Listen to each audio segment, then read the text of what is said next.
The fluorescent lights hummed overhead as I pushed the mail cart down the sterile hallway of Meridian Tech's executive floor.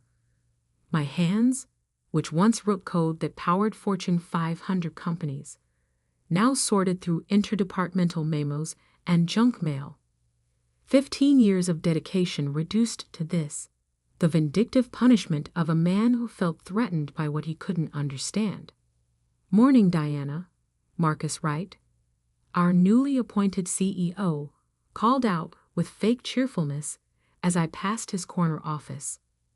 "Those quarterly reports better be properly sorted this time." I didn't look up.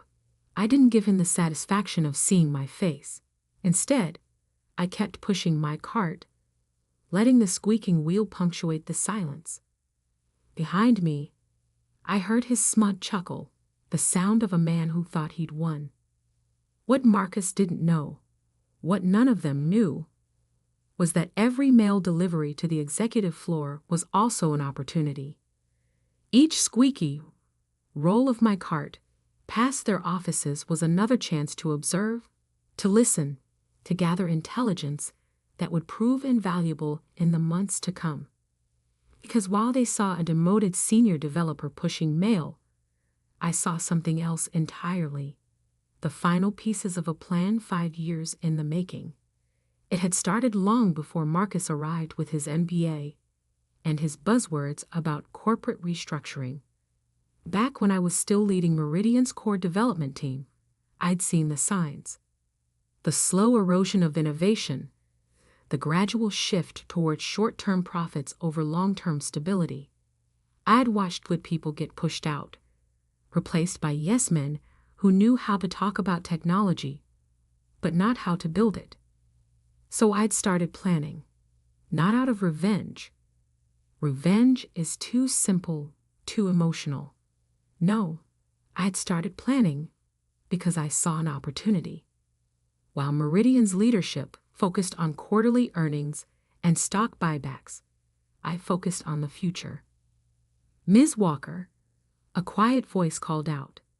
I turned to see James, one of my former junior developers, looking uncomfortable in his newly pressed suit. I'm sorry about what happened. The demotion. It wasn't right." I smiled softly. James was one of the good ones. "Everything happens for a reason," I said, continuing my rounds. He had no idea how true those words were. 5 years ago, while still heading the development team, I'd started working on something in my spare time. A new kind of system architecture, one that could revolutionize how enterprise software handles data processing and security. Meridian's board had dismissed it as too experimental when I'd presented it. Marcus's predecessor had patted my head and told me to focus on realistic goals. So I did exactly that. I focused on building something of my own. The irony was delicious. Every day they forced me to spend in the mailroom was another day I could observe their operations without suspicion. Every degrading comment about my new role was another reminder of why I'd chosen to keep my startup, Nova Systems, completely secret from everyone at Meridian. As I pushed my cart into the break room, I overheard 2 executives talking in hushed tones. "The board's getting nervous," one whispered. "The new cloud platform isn't performing as promised. We're losing clients." "Marcus says he's got it under control," the other replied, not sounding convinced. I suppressed a smile. Of course the platform wasn't performing. They'd gutted the original architecture, my architecture, and replaced it with a flashy but fundamentally flawed system. What they didn't realize was that their biggest clients were already quietly talking to Nova Systems about an alternative. My phone buzzed in my pocket. A message from Kate, my co-founder at Nova. "Final paperwork filed. IPO announcement set for tomorrow morning. You ready?" I glanced at my reflection in the break room window. The woman staring back at me didn't look like a typical tech founder. No designer clothes, No power suits. Just simple slacks and a button-up shirt. Graying hair pulled back in a practical bun. Exactly how they expected their mailroom lady to look. Ready? I typed back. See you at the office tonight. The office was a converted warehouse in the industrial district, where for the past 5 years, I'd been building something that would make Meridian's technology look like a flip phone in the age of smartphones.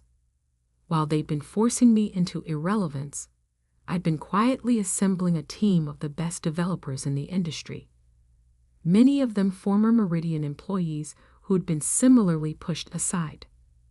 We hadn't just built a better system, we'd built the future.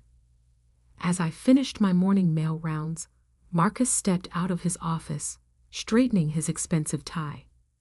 "Diana," he called out, that same condescending smile on his face. "Since you're heading to the lobby anyway, be a dear and pick up my dry cleaning, would you?" I nodded politely. "Of course, Mr. Wright." He turned to walk away, then paused. "You know, I never understood why you stayed after the demotion. Most people would have quit." I looked at him directly for the first time that day. "I believe in seeing things through to the end, Mr. Wright." He laughed, that sharp, dismissive sound I'd grown so familiar with. "The end? Diana, this is your end. This is what loyalty gets you in the real world. The sooner you accept that, the happier you'll be." I watched him walk away, his Italian leather shoes clicking against the polished floor. In less than 24 hours, those same shoes would probably scuff that same floor as he ran from reporter to reporter, trying to explain how his company's obsolete senior developer had just become his biggest competitor. That evening, as I left Meridian's offices for what I knew would be the last time, I took one final look at the building I'd called home for 15 years. The security guard gave me a sympathetic smile as I walked out. The same smile I'd been getting since my demotion 3 months ago. "Good night, Ms. Walker," he called out. "See you tomorrow?" I smiled back. "Tomorrow's going to be different, Carl. For all of us." The drive to Nova's headquarters took exactly 28 minutes. I'd made this journey every evening for the past 5 years, leaving Meridian's corporate politics behind and stepping into a world where innovation still mattered, where ideas were valued more than titles. As I pulled into the parking lot, I saw the lights were still on.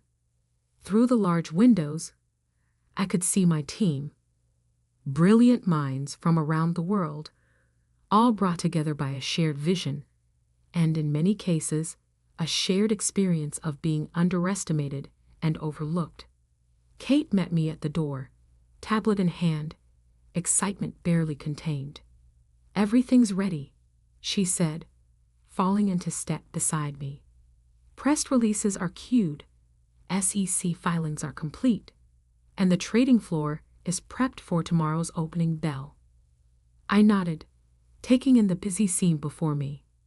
Developers were running final system checks, PR teams were reviewing statements, and legal was doing one last review of all documentation. The energy was electric. "Any word from our friends at Meridian?" I asked, heading toward my office. Kate's grin widened. "Not a peep. Their entire executive team is focused on tomorrow's board meeting. Marcus is apparently planning to announce another round of strategic restructuring." I sat down at my desk, running my fingers over the smooth surface. Such a contrast to the mail cart I'd been pushing just hours ago. How many of their clients have signed with us? 17 of their top 20, Kate replied. "All ready to switch over the moment we go live. The migration protocols you designed are already in place. It'll be seamless." I opened my laptop, checking one last time that everything was in order. On the screen, lines of code scrolled past. The same code Meridian had dismissed as too experimental 5 years ago. The same code that would, by this time tomorrow, be worth billions. What about the patent rights? I asked, though I already knew the answer. Kate's smile turned slightly wicked. All registered under Nova Systems, filed long before you signed Meridian's new IP agreement. Their lawyers can squirm all they want, but there's nothing they can do about it. I leaned back in my chair, letting out a long breath. 5 years of double lives. 5 years of early mornings and late nights. 5 years of being underestimated, overlooked, and pushed aside, all leading to this moment. Send out the all-hands message, I said. I want to talk to everyone before tomorrow. 10 minutes later, I stood before my team, over 200 people, all gathered in our main workspace.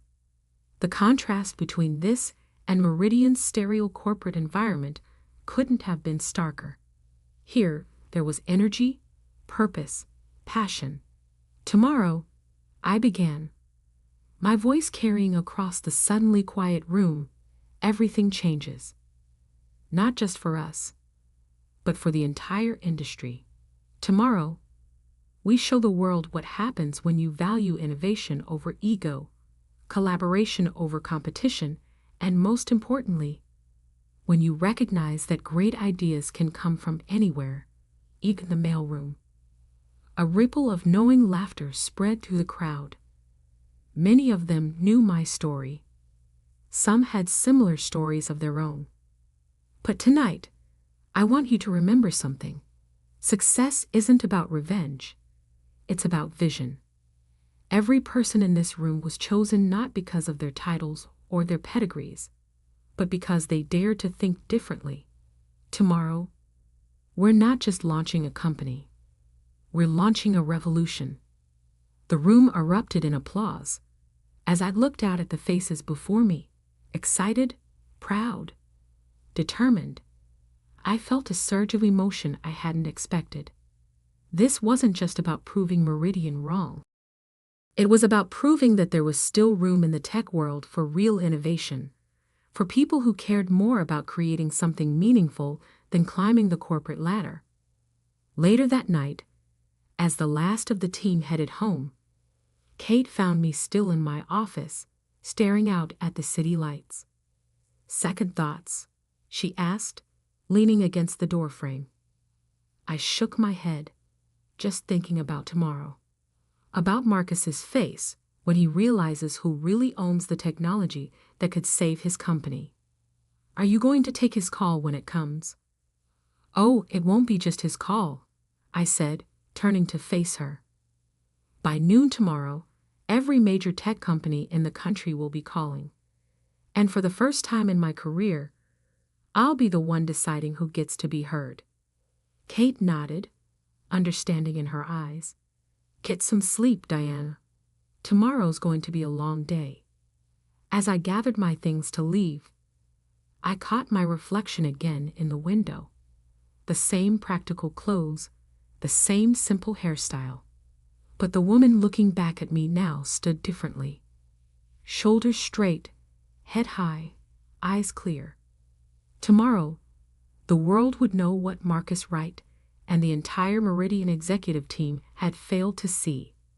That sometimes the most dangerous person in the room isn't the one making the most noise, but the quiet one in the corner, watching, learning, and building something that would change everything. I took one last look at the Nova Systems logo glowing on the wall. My real legacy, not the mail cart they tried to reduce me to. Tomorrow would be different indeed. But first, I had one last piece of mail to deliver. Morning light streamed through the windows of my penthouse apartment as I sipped my coffee, watching CNBC's pre-market coverage. For the first time in 15 years, I wasn't heading to Meridian's offices. No mail cart. No squeaky wheels. No Marcus Wright's condescending smile. Instead, I was dressed in a tailored charcoal suit that had been hanging in my closet for precisely this day. My graying hair, usually pulled back in a practical bun, was now styled professionally. Amazing how a change of clothes and hairstyle could transform the mailroom lady into what I'd been all along, a tech CEO about to make history. My phone buzzed. Kate's message was simple. It's starting. I turned up the volume on the TV just as the financial news anchor's expression shifted from casual to alert. Breaking news banner flashed across the screen. "We're getting reports of a major IPO announcement in the tech sector," she said, shuffling papers. Nova Systems, a previously unknown software company, is set to go public this morning with an initial valuation that's sending shockwaves through the industry. I smiled, remembering Marcus's words from yesterday. This is your end. He had no idea how right he was, just not in the way he'd thought. My phone exploded with notifications. First came the industry alerts, then the tech blogs, then the mainstream media. Each headline bigger than the last. Nova Systems unveils revolutionary enterprise software platform. Tech's best-kept secret goes public.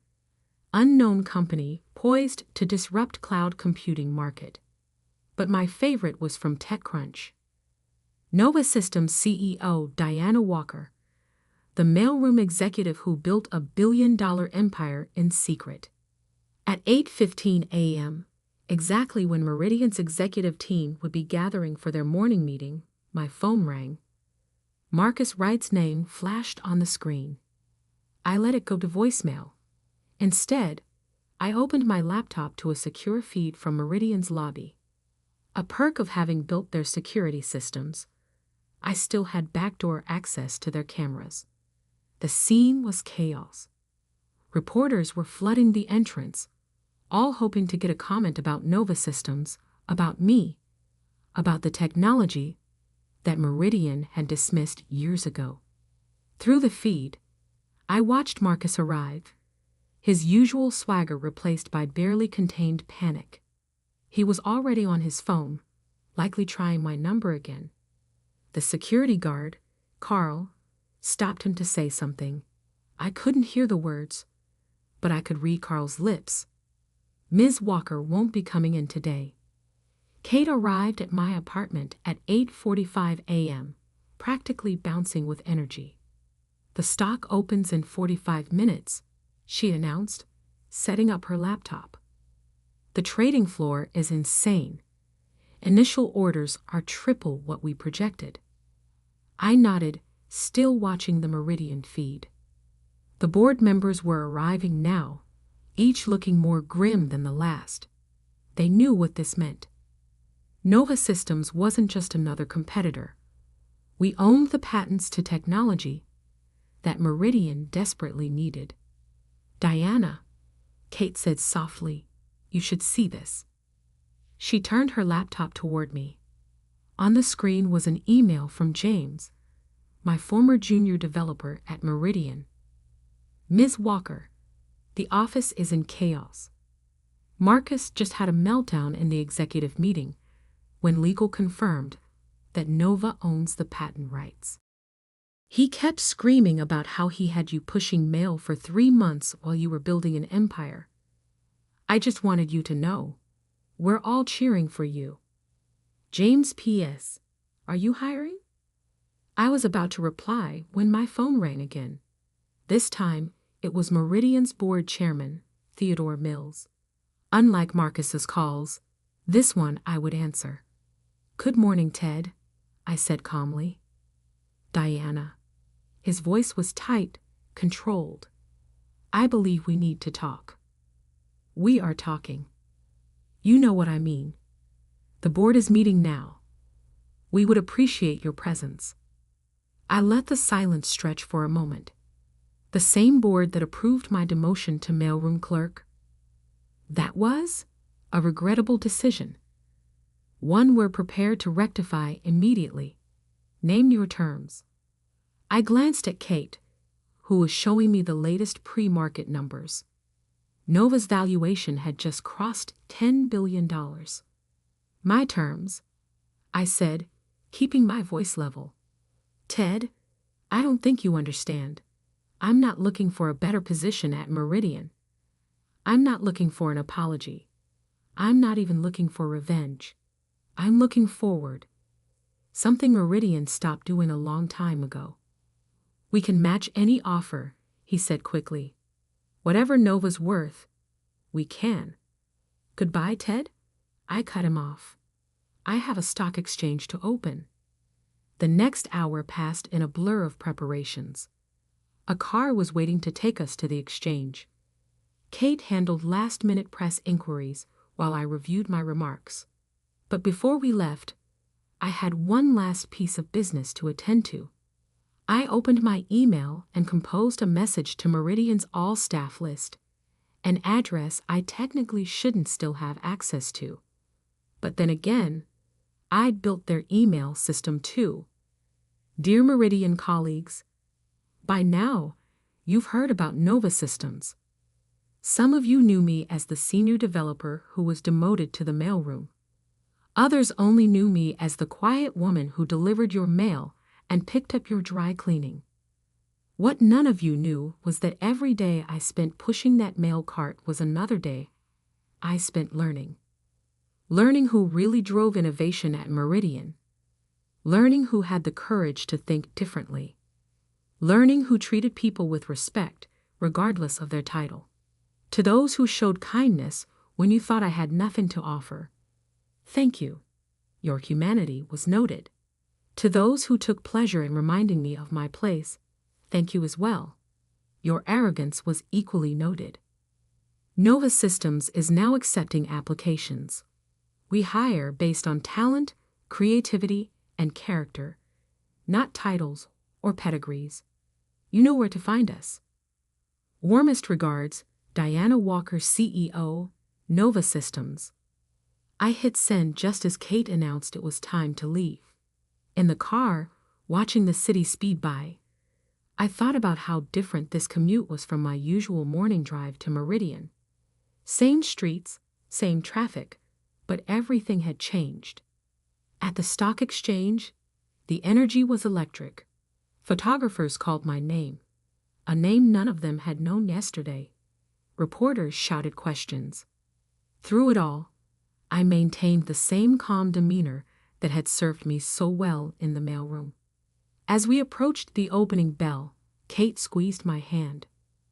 Ready to make history? I nodded, thinking about the long road that had led here. The late nights coding while others slept. The quiet recruitment of talented developers who'd been overlooked.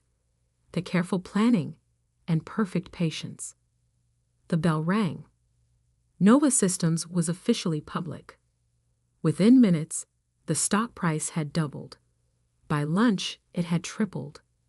Every news channel was running the story, not just about Nova's revolutionary technology, but about its unconventional CEO, the mailroom executive, the patient revolutionary.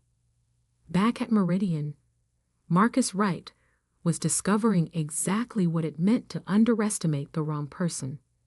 Their stock was plummeting as investors realized that their core technology was obsolete compared to Nova's platform, the same platform he'd had me pushing mail past every day. My phone buzzed with a text from Carl, the security guard.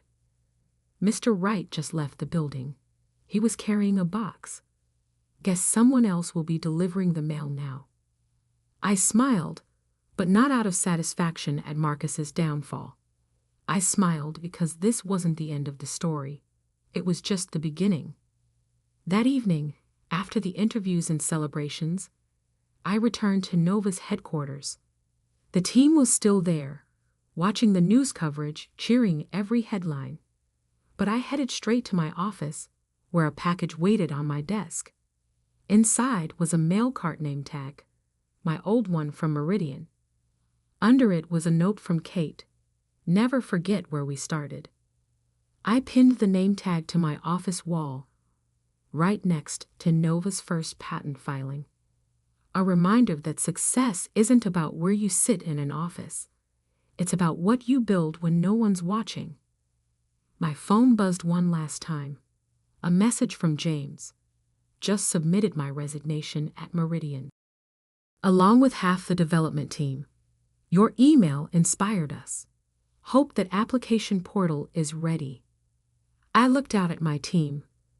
Brilliant minds who'd believed in the vision when it was just an idea scratched out in a notebook. Tomorrow, we begin expanding, bringing in more talented people who'd been overlooked, underestimated, pushed aside. We'd build something even bigger. Because that's what happens when you take someone with vision and try to make them invisible. They don't disappear. They build empires in the shadows. They change the game while you're busy playing politics. And when they finally step into the light, they don't just claim a seat at the table. They build a bigger table. As the city lights twinkled outside my window, I thought about tomorrow's mail delivery at Meridian. Someone else would push that squeaky cart down those halls now. But they'd be walking past empty offices, their former occupants now racing to update their resumes, hoping to find a place at Nova Systems. I opened my laptop one last time that night, checking Nova's closing stock price. The number made me smile, not for its size, but for what it represented. Every digit was a validation of a simple truth. True power isn't in a title or an office.